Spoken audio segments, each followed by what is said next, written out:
Hi friends, magandang araw sa inyo. Today merong sale sa eShop na 2K25 ng Nintendo Switch. Yung luma ko NBA is 2K24 pa. Ayan.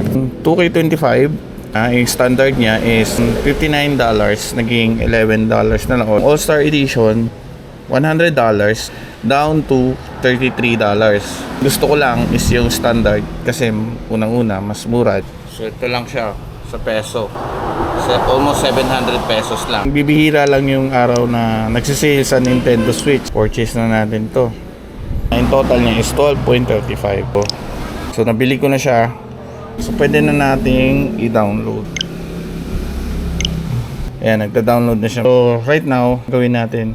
Tanggalin natin yung 2K24. Ito yung 2K24 ko. Babalik ko na.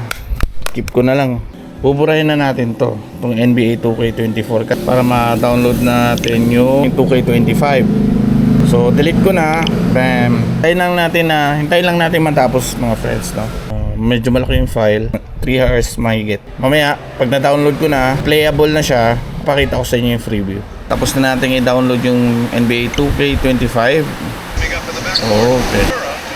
Pwede natin ikabit yung Nintendo Switch. So, salamat sa panonood mga friends. Ingat kayo palagi. Keep safe.